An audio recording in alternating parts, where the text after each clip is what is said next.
Friends, मैं Amarendra Kumar. Welcome to AG point. मैं उम्मीद करता हूँ कि आप लोग बहुत अच्छे होंगे। चलिए, आज सब्जेक्ट से हट करके एक चर्चित मुद्दा है भारत नेपाल सीमा विवाद। इस पे हम कुछ टॉपिक को देख लेते हैं कि आखिर क्या कारण है कि इन दोनों के बीच में ये सीमा विवाद उपजे हुए हैं, है ना। तो आइए हम पहले भारत नेपाल के स्थितियों को पहले देख लेते हैं, उसके बाद इसके पृष्ठभूमि, हालिया सीमा विवाद और आगे के इसका समाधान हम देखते हैं, ठीक ना। तो आते हैं, पहले इसको नक्शे के माध्यम से समझते हैं। ये हमारा ये भारत का नक्शा है।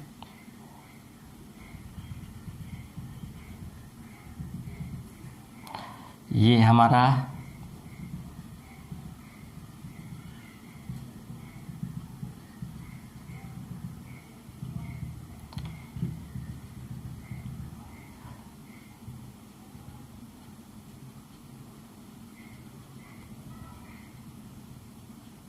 भारत का नक्शा है और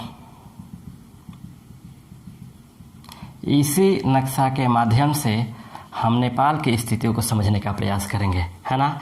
नेपाल का जो क्षेत्र है यह हमारा नेपाल है ना। ये हमारा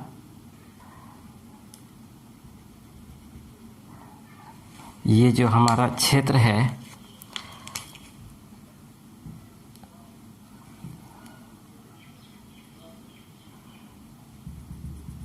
ये जो हमारा क्षेत्र है वह नेपाल का क्षेत्र है, ठीक ना।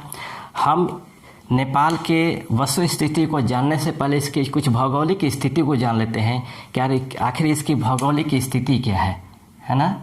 इसकी भौगोलिक स्थिति क्या है, ठीक। तो भौगोलिक स्थिति में सबसे पहले हम जानते हैं कि नेपाल जो स्थित है वह दक्षिण एशिया में स्थित है ना।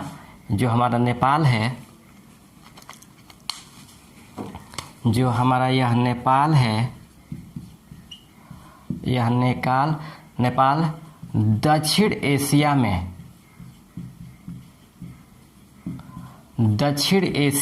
स्थित स्थलरूढ़ देश है। दक्षिण एशिया में स्थित स्थलरूढ़ देश है ना। स्थलरूढ़ देश कहने का मतलब होता है जिस देश की सीमाएं किसी समुद्री सीमा से टच न कर रही होती हो, उसी को स्थलरूढ़ देश कहा जाता है। नेपाल में पहले राजतंत्र था, लेकिन 28 दिसंबर 2007 को यहाँ पे गणतंत्र की स्थापना हुई। गणतंत्र या लोकतंत्र की यहाँ स्थापना हुई और इस लोकतंत्र के जो प्रथम पीएम थे वह प्रचंड कुमार थे, जो माओवादी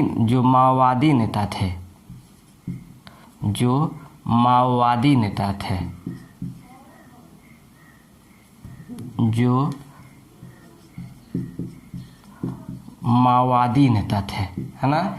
ये गणतंत्र नेपाल के ये प्रथम प्रधानमंत्री थे। अब देखते हैं, जो नेपाल का कुल क्षेत्रफल है वह 1,47,000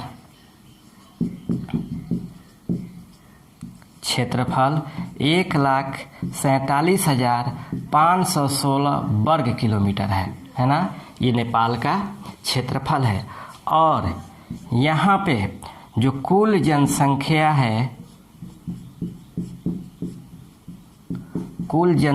है वह आपको 2.81 करोड़ लगभग में यहाँ की जनसंख्या है। और यहाँ का जो संसद का जो नाम है वह राष्ट्रीय पंचायत है तथा यहाँ की जो राजधानी है वह काठमांडू है।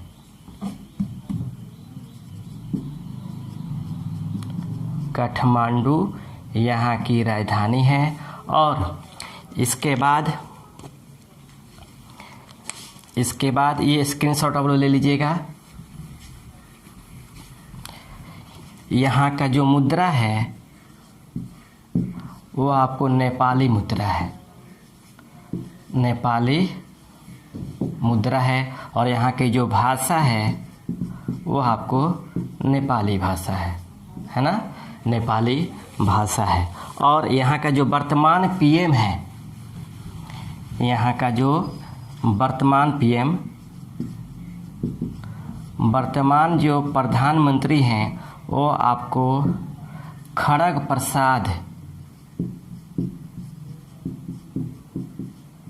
प्रसाद शर्मा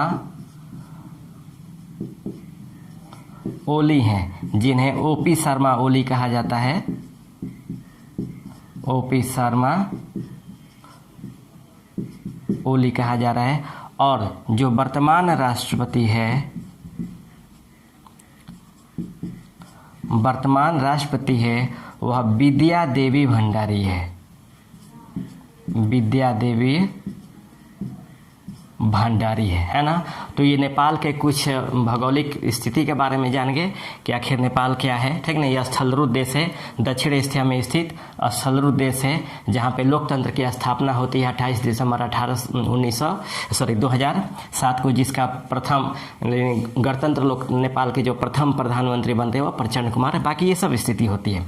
अब हम बात करते हैं भारत और नेपाल के बीच पृष्ठभूमि की, भारत नेपाल के बीच संबंधों के पृष्ठभूमि के, संबंधों की पृष्ठभूमि की, है ना, भारत नेपाल के संबंधों की पृष्ठभूमि के। याद रखिएगा, अटल बिहारी वाजपेयी ने एक बात कही थी कि दोस्त बदला जा सकता है लेकिन पड़ोसी नहीं, है ना। दोस्त तो बदला जा सकता है लेकिन पड़ोसी नहीं। और वर्तमान जो हमारे प्रधानमंत्री नरेंद्र मोदी हैं, उन्हीं के बातों को ध्यान में रखकर जब वो प्रधानमंत्री के शपथ ले रहे थे तो उन्होंने अपने शपथ ग्रहण में सार्क देशों के सदस्यों को, जो भारत के पड़ोसी हैं, उनको अपने शपथ ग्रहण में बुलाया था, क्योंकि उन्होंने सबसे पहले अपने विदेश नीति में पड़ोसियों की भूमिका को महत्वपूर्ण स्थान दिया था। इसीलिए उन्होंने अपने शपथ ग्रहण में बुलाया था। ठीक, इसमें हम भारत के प्रमुख अगर पड़ोसी देशों में देखें तो भारत के विदेश नीति में भारत के पड़ोसी देशों में सबसे जो महत्वपूर्ण स्थान है वह नेपाल का है ना।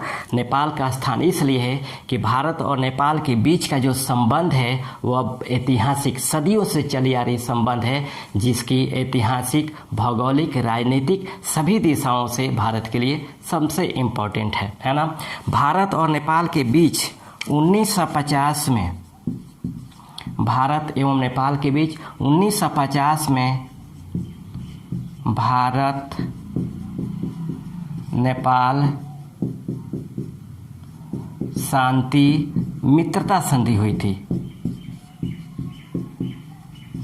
शांति मित्रता संधि। 1950 में भारत और नेपाल के बीच में भारत नेपाल शांति एवं मित्रता संधि हुई थी, Indo Nepal peace and friendship treaty हुई थी। और इसमें यह प्रावधान किया गया था दोनों देशों में कि हम जो हमारा और आपका जो क्षेत्र है हम इसको मुक्त सीमा रखेंगे, यानी आपके यहाँ से जो भी लोग आएंगे तो उनको पासपोर्ट और वीज़ा की ज़रूरत नहीं पड़ेगा, और भारत से भी लोग अगर नेपाल में जाते हैं तो उनको पासपोर्ट एवं वीज़ा की ज़रूरत नहीं पड़ेगी। यानी भारत ने यह स्वीकार किया कि हम नेपाली जनता के साथ कोई भेदभाव नहीं करेंगे, और नेपाल सरकार ने भी स्वीकार किया कि हम भारतीय जनता के साथ कोई भेदभाव नहीं करेंगे। इन भारत नेपाल शांति मित्रता संधि, भारत नेपाल शांति मित्रता संधि का जो आधार है वह प्रेम पर आधारित है, प्रेम, इसी पर भारत नेपाल शांति मित्रता संधि आधारित है। प्रेम में कौन कौन आता है हम देख लेते हैं। प्रेम में पहला है प्रॉपर्टी, दूसरा है रेजिडेंस, तीसरा है एम्प्लॉयमेंट,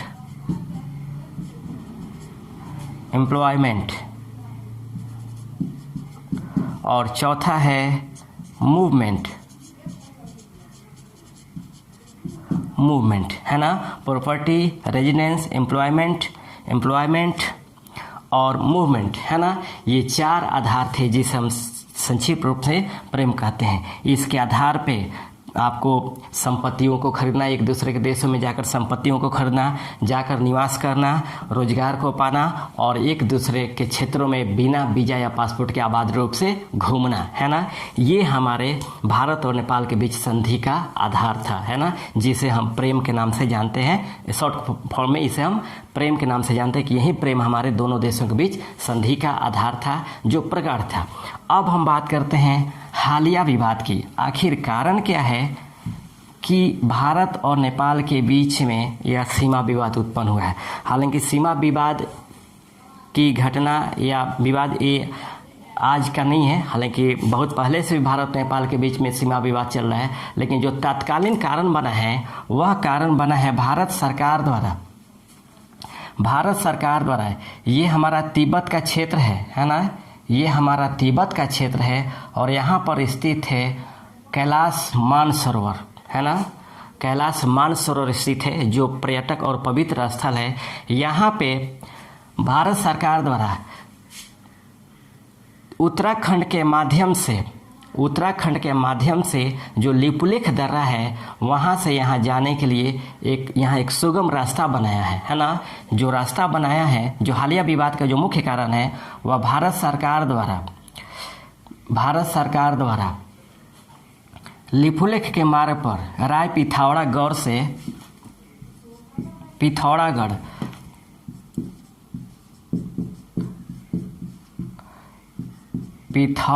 से लिपुलेख तक 80 किलोमीटर लंबा एक सड़क का निर्माण किया है ना। इस सड़क को निर्माण करने के पीछे भारत सरकार का मुख्य उद्देश्य था कि पिथौरागढ़ से जो लिपुलेख का सड़क का निर्माण किया जाए ताकि आसानी से पर्यटकों द्वारा मानसरोवर झील तक, कैलाश मानसरोवर झील तक पहुंचा जा सके।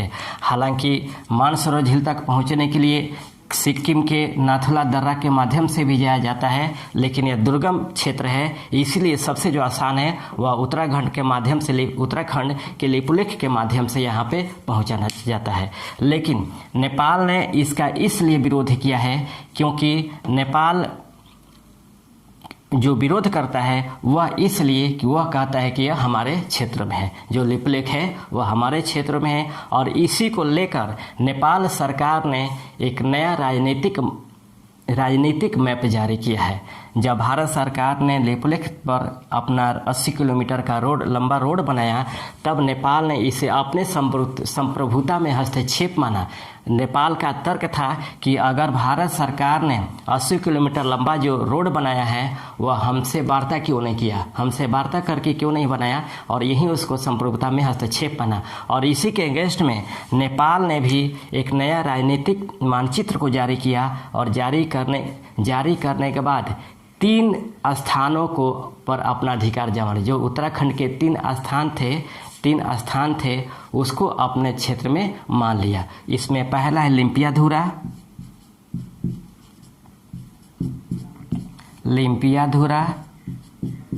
काला पानी एवं लिपुलेख। नेपाल ने इन तीनों क्षेत्रों पर अपना संप्रभु स्थापित कर लिया। नए मानचित्र के माध्यम से इन तीनों क्षेत्रों पर लिम्पियाधुरा, काला पानी एवं लिपुलेख, इन तीनों क्षेत्रों पर अपना संप्रभु स्थापित किया और ये अपने नक्शे में दिखा दिया कि हमारे नेपाल क्षेत्र में स्थित है और भारत सरकार इस पे अनावश्यक अपना संप्रभु स्थापित कर रहा है ना। अब यहाँ देखते हैं कि आखिर किस आधार पे नेपाल ने इसे अपने संप्रभु क्षेत्र में स्थापित किया है।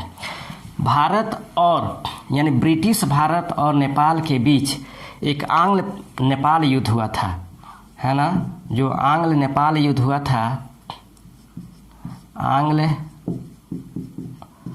नेपाल युद्ध हुआ था कब?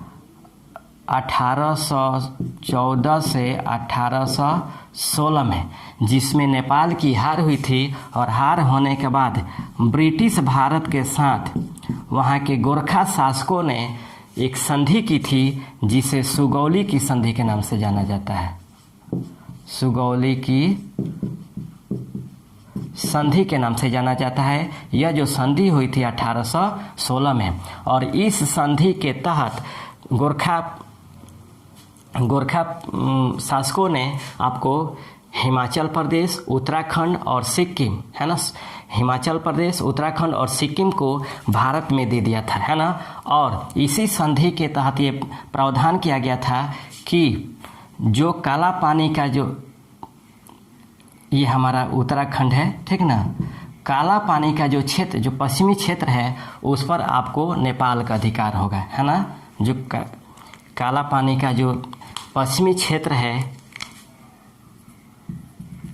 जो काला पानी का जो पश्चिमी क्षेत्र है, वो उस पर नेपाल का अधिकार होगा। लेकिन अब जो यह पश्चिम क्षेत्र का काला पानी का जो पश्चिमी क्षेत्र है, उस पर आपका नेपाल का अधिकार होगा, बाकी क्षेत्रों पर भारत का अधिकार होगा, ठीक ना।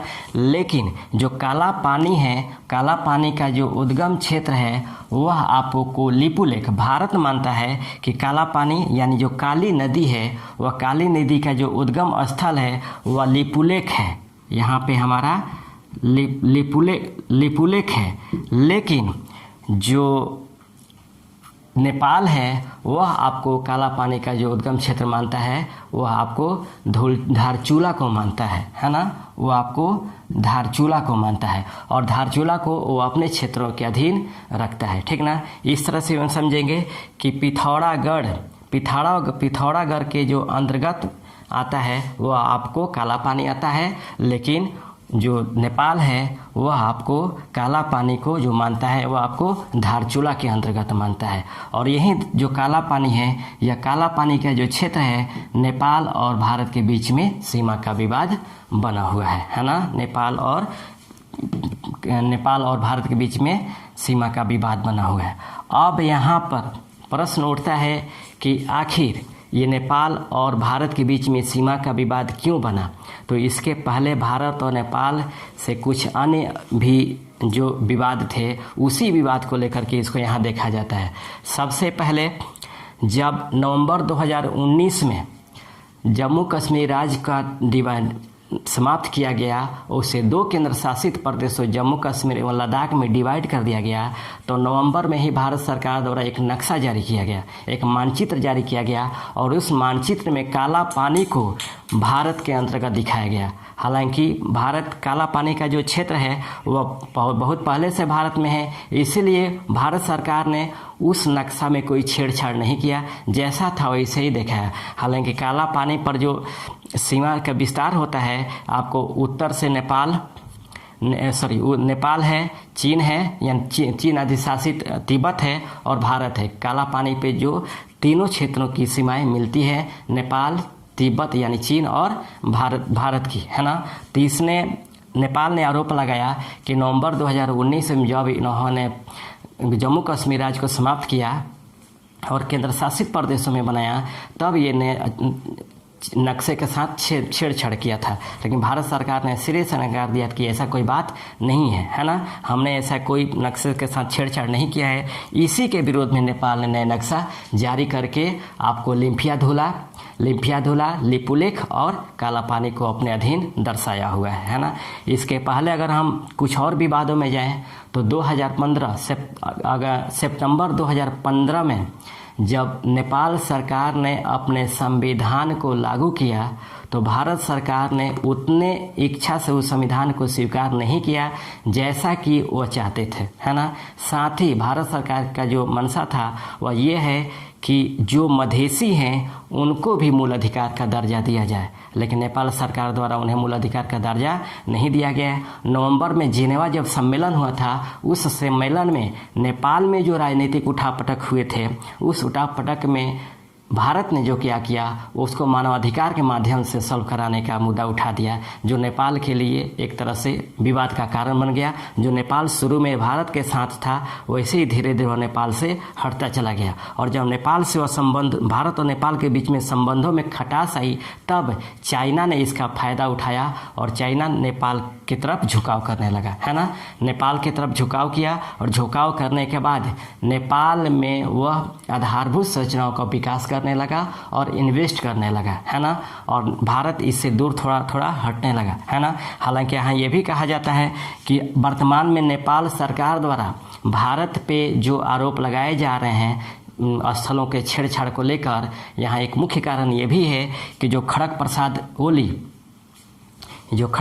ओली यानी केपी शर्मा ओली जो प्रधानमंत्री बने हैं वह कम्युनिस्ट पार्टी से हैं, और कम्युनिस्ट पार्टी का जो झुकाव है वह आपको चाइना की तरफ है। इस आधार से अनुमान लगाया जाता है कि इस मामले में अप्रत्यक्ष या प्रत्यक्ष रूप से चाइना इस पर हस्तक्षेप कर रहा है कि भारत को सीमा के माध्यम से परेशान किया जाए, है ना। हालांकि भी प्रावधान चीन के जो भाषा है मंदारिन वो भी यहाँ पे पढ़ाया जा रहा है, और नेपाल में पढ़ाने वाले जो टीचर हैं उनको उनका जो टोटल पेमेंट दे रहा है वह नेपाल दे रहा है ना। तो ये हमारे हालिया सीमा विवाद हैं, और इस सीमा विवाद में हालांकि भारत ने नेपाल को हर समय सहायता दिया है। अभी जो आपको रक्सौल से लेकर के आपको काठमांडू तक रेलवे लाइन बिछाया जा रहा है, जो भारत और नेपाल के बीच में सुगम रूप से आवाजाही प्रारंभ हो जाए, है ना, और आपको माल ढुलाई हो जाए, चाहे यहाँ से वहाँ तक लोगों चले जाएं। भारत और नेपाल का जो संबंध है, अगर हम देखें इन सीमा विवादों को छोड़ दिया जाए, भारत प्रयास करेगा कि इन सीमा विवादों को आसानी से हल कर लेगा नेपाल के साथ मिलकर। अगर भारत और नेपाल के हम और संबंधों को देखें तो भारत और नेपाल का जो संबंध है, यह कहा जाता है बेटी और रोटी का संबंध है, यानी भोजन और विवाह का संबंध है।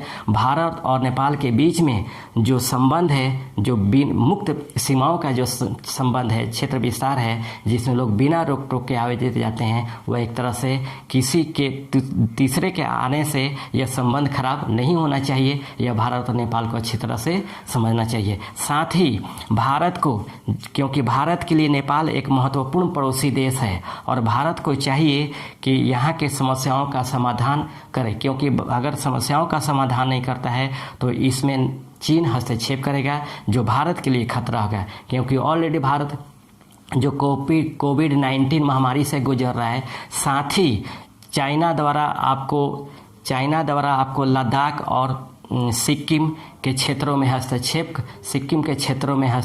कर रहा है ना। इस तरह से भारत की स्थिति खराब हो सकती है। इसलिए भारत को ज़रूरी है कि वह एक शांतिपूर्ण तरीके से इन देशों नेपाल के साथ बैठ करके इन सीमाओं का समाधान कर ले, है ना। तो ये सबसे इम्पोर्टेंट है। तो ये मेरा पहला एक करंट मुद्दा था जो मैंने समझाने का प्रयास किया। मैं उम्मीद करता हूँ कि आप लोग को पसंद आया होगा, है ना। फिर हम दूसरा मुद्दा लेकर आपको हाजिर होंगे, है ना। और एक हम बात बता दें, नेपाल और भारत के बीच जो सीमा साझा करते हैं वो 5 राज्य करते हैं, है ना। 5 राज्य सीमा साझा करते हैं। इसमें उत्तराखंड, उत्तर प्रदेश, बिहार, पश्चिम बंगाल और आपको सिक्किम, है ना। ये 5 राज्य सीमा साझा करते हैं जिनके माध्यम से इनका व्यापार होता है। तो रन देते इतना ही, फिर कोई नया मुद्दा लेकर आएंगे। तब तक के लिए इतना ही। Best of luck.